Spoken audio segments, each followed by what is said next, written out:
Qatar's double game, terror finance allegations, and its strategic embrace with the U.S. Qatar, a nation smaller than the size of Connecticut, casts a shadow far larger than its geography would suggest. Known for its glittering skyline, world-class airline, and gas-fueled wealth, the Gulf Emirate also sits at the crossroads of some of the most controversial geopolitical currents of the 21st century. On one hand, it is home to the largest American military base in the Middle East. On the other, it is accused by several intelligence sources and watchdog groups of turning a blind eye, or worse, enabling the financing of extremist Islamist groups. As global terrorism adapts, decentralizes, and evolves, the funding networks that support such actors have also become more opaque. In this context, Qatar's unique position, rich, influential, and relatively unchecked, raises alarm among critics and policymakers alike. A haven for diplomacy or a conduit for extremism, Qatar's international identity is a paradox. While it presents itself as a modern neutral broker of peace, several Middle Eastern and Western nations accuse it of tolerating, and in some cases facilitating, the financial flows to groups considered terrorist organizations. Multiple reports and sanctioned individuals have pointed toward Qatar-based charities, businessmen, and non-governmental actors allegedly funneling money to jihadist entities operating in Syria, Iraq, Gaza, and parts of North Africa. These accusations have focused on support for groups such as Hamas, al-Qaeda affiliates, and factions tied to the Islamic State. Although the Qatari government denies any formal support and claims to be in alignment with global counterterrorism standards, enforcement remains largely superficial. Critics argue that Qatar uses these connections not only as strategic leverage, but also as a form of ideological soft power in the Islamic world. Funding extremism, the shadow economy of jihad. Qatar's approach to financing and influence often operates through semi-state mechanisms, Islamic charities, political donations, and negotiated aid packages. Analysts suggest that the following groups have benefited either directly or indirectly from Qatari-linked entities. Hamas.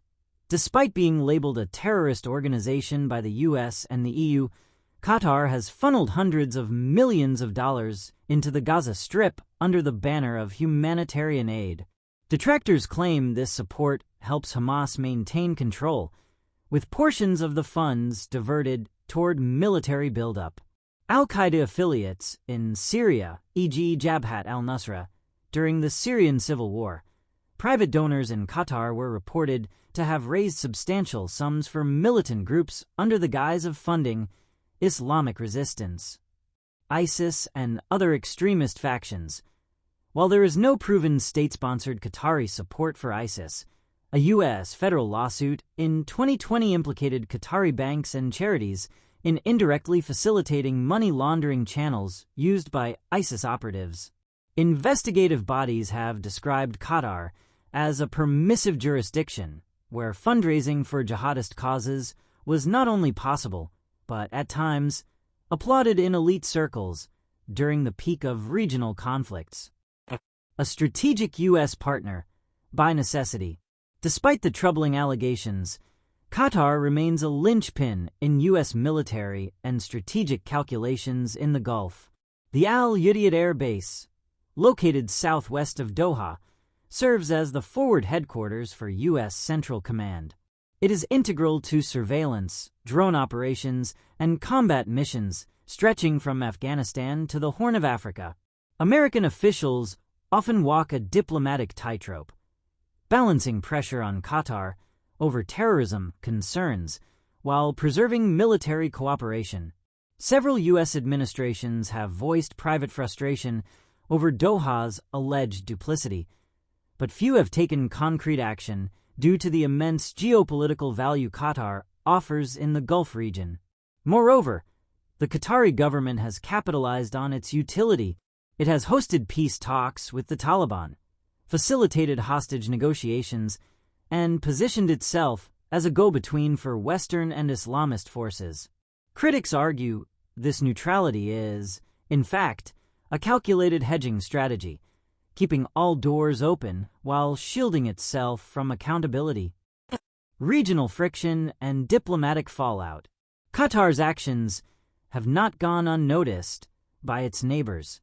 In 2017, Saudi Arabia, the UAE, Bahrain, and Egypt imposed a blockade on Qatar, accusing it of supporting terrorism and interfering in their internal affairs.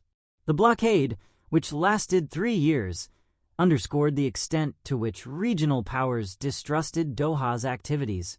While Qatar survived the blockade with help from Iran, Turkey, and a surge in LNG revenues, the episode highlighted the fractures within the Gulf Cooperation Council, GCC, many of which stem from ideological disagreements over Islamism and regional dominance. What lies ahead? As the world continues its complex battle against global jihadist networks, Qatar remains a country under scrutiny. Its ability to present itself as a Western-friendly ally while harboring controversial relationships with Islamist factions raises difficult questions for policymakers, particularly in Washington. The U.S. must ask, can a nation be both a partner in the war on terror and an enabler of its financing? And if so, at what cost? Until clearer accountability mechanisms are enforced, and Qatar decisively breaks with groups promoting radical ideologies, its role in global terrorism financing will remain one of the most uncomfortable open secrets in modern geopolitics.